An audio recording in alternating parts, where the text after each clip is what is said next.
नमस्कार दोस्तों, आपके अपने चैनल परम इंस्टीट्यूट में आपका स्वागत करते हैं। आज हम प्रतिलोम त्रिकोणमितीय फलन बताने से पहले कुछ थोड़ा से पीछे लेके चलते हैं। जो क्लास 10 में कुछ मान था उसको थोड़ा से बताएंगे, ठीक है। फिर इसके बाद आगे चलेंगे अभ्यास की तरफ, एक एक अध्याय बढ़िया से समझेंगे, ठीक है। देखिए क्या लिखा है आपका, इधर दिखा है थीटा और साइन, कॉस, टेन, कॉट, सेक और कॉसेक, और इधर सब मान दिया है। ये सब आप लोग पढ़े होंगे। जैसे साइन 0 अंश का मान 0 होता है, साइन 30 अंश का मान 1/2, 45 अंश का मान 1/2 करणी में 2, और 60 अंश का मान करणी में 3/2, और 90 अंश का मान 1। बाकी सब इसी तरह आप लोग पढ़े होंगे, ठीक है। तो इसमें हम बताने वाली क्या चीज़ है कि इसको एक बार आप लोग क्या करेंगे, याद करेंगे, ठीक है, रिवीजन करेंगे, एक बार देख लेंगे। और देखिए जैसे 0 अंश लिखा रहे, इसको पाई के रूप में कैसे लिखेंगे, तो हम बताए थे जब भी कोई चीज़ अगर पाई के रूप में चेंज करना रहता है तो उसको कैसे चेंज करते हैं, उसमें पाई/180 से गुणा कर देते हैं। तो 0 को चेंज करेंगे जब पाई के रूप में, तो ये ऐसा ही कैसे ही रह जाएगा। यानी कि 0 अंश को अगर हम पाई के रूप में चेंज करेंगे तो क्या हो जाएगा, 0 को गुणा पाई में करेंगे तो 0 हो जाएगा, 0/180 अंश लिखेंगे यानी कि 0 हो जाएगा। पाई के रूप में 0 को पाई के रूप में चेंज करेंगे तो क्या हो जाएगा, 0 हो जाएगा। तो सवाल में वो कहेगा 0 अंश मतलब दिया रहेगा, तो इसका मतलब उसका मान तो क्या हो जाता है, जो होता है साइन 0 अंश का मान वही होगा। पाई के रूप में कुछ नहीं इफेक्ट पड़ता है 0 पे, एक तरह से कहने का मतलब ये है। अगर 30 अंश लिखा है उसको पाई के रूप में कैसे लिख सकते हैं, 30 अंश को पाई के रूप में कैसे लिखेंगे, 30 गुणे जिसको भी पाई के रूप में चेंज करना उसमें पाई/180 से गुणा कर दो। 30 को हम चेंज कर रहे हैं तो इसमें 180 से गुणा कर दे रहे हैं। तो देखिए 0 0 कट जाएगा, 6 3 18, यानी कि कितना बचेगा आपका, पाई/6 हो जाएगा। अब देखिए सवाल में इस तरह देगा, 30 अंश नहीं देगा, कहेगा साइन पाई/6 दिया रहेगा, साइन पाई/6। इसका मतलब साइन 30 अंश का बात कर रहा है, 30 अंश लिखो या पाई/6 लिखो, इस तरह सवाल में 30 अंश नहीं आएगा। अब सवाल में जब भी प्रतिलोम त्रिकोणमितीय फलन पढ़ेंगे तो उसका मतलब वहाँ पे साइन पाई/6 रहेगा। तो इसका मतलब अपने दिमाग से समझना कि हाँ साइन 30 अंश का बात कर रहा है। या इस तरह लिखा रहे कॉस पाई/6, इसका मतलब वो किसका बात कर रहा है, कॉस 30 अंश का बात कर रहा है। इसी तरह सबका होगा टेन पाई/6, यानी कि वो किसका बात कर रहा है, टेन 30 अंश का बात कर रहा है। कॉट पाई/6, इसका मतलब कॉट 30 अंश का बात कर रहा है। इसीलिए मतलब इसी तरह सबका हो जाएगा।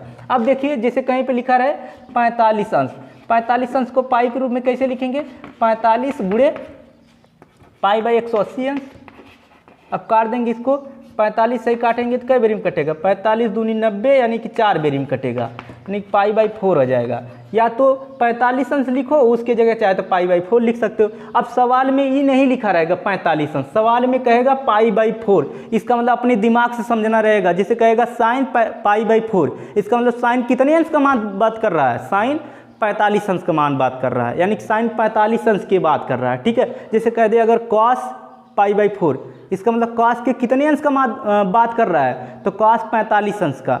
या कह दे टेन पाई/4, तो टेन पाई/4 का है, इसका मतलब टेन कितने अंश का बात कर रहा है, टेन 45 अंश का बात कर रहा है। इसी तरह सबका हो जाएगा, ठीक है। अब देखते हैं जैसे 60 अंश लिखा रहा है, 60 अंश को पाई के रूप में कैसे चेंज करेंगे।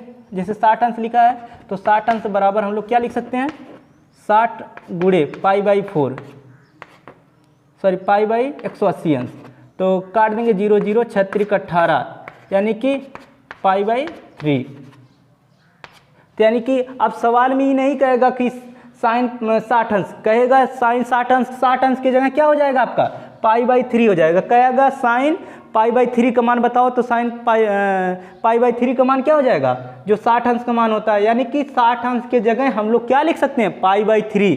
जैसे कह दे कॉस पाई/3 का मान बताओ तो 1/2 हो जाएगा, और टेन पाई/3 का मान बताओ तो करड़ी में 3 हो जाएगा। इसी तरह कॉट का भी पाई/3 का मान क्या हो जाएगा, जो इसका 60 अंश का मान होता है। अब सवाल में ये नहीं रहेगा 60, है सब ऊपर वाला अंश में प्रयोग नहीं करेगा। जब भी करेगा 0 अंश को तो वैसे ही रहेगा, लेकिन 30 अंश की जगह पाई/6 का बात करेगा, तो समझ जाना कि हाँ पाई/6 कर रहा है, इसका मतलब 30 अंश का बात कर रहा है।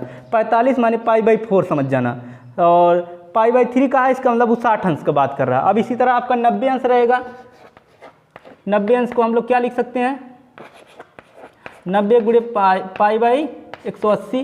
तो देखिए 9 दूनी 18, यानी कि 2 बेरी में कट जाएगा, यानी पाई/कितना हो जाएगा, π/2। 90 अंश नहीं कहेगा, अब जब भी पढ़ेंगे तो क्या कहेगा, 90 अंश की जगह π/2 कहेगा, तो अपने दिमाग से समझेंगे हाँ वो 90 अंश की बात कर रहा है। ठीक है, इसी तरह आपका 180 अंश रहेगा, तो 180 अंश की जगह हम लोग क्या लिख सकते हैं, 180 गुणे π/180, तो 180 से 180 कट जाएगा, यानी कि 180 की जगह हम लोग क्या लिख सकते हैं, पाई लिख सकते हैं। तो यानी कि जब भी अगर पाई का जिक्र कर रहा है, इसका दिमाग में अपने से फिगर बनाएंगे, हाँ वो 180 अंश का बात कर रहा है।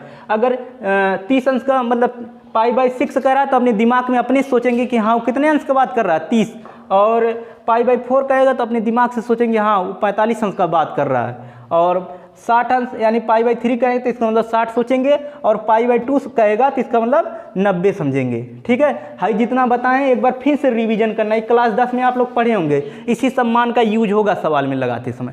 ठीक है, तो आप लोग यहाँ तक क्या करेंगे, एक बार फिर से लिखेंगे अपने से, और इसको समझ लेंगे, इसको जो मान लिखवाएं इसको अपने समझेंगे, हाँ 30 अंश को क्या कहते हैं, 45 को क्या कहते हैं, 60 और 90 को क्या कहते हैं। ठीक है, ये अपने से देखना एक बार, और यहाँ तक क्या करेंगे आप लोग देखिए, और जहाँ ना समझ में वहाँ कमेंट करिए, और वीडियो को लाइक करिए, ज़्यादा से ज़्यादा शेयर करिए, तो हमको मोटिवेशनल पैदा होगा, हम और ज़्यादा पढ़ाएंगे। ठीक है दोस्त, वीडियो देखने के लिए धन्यवाद।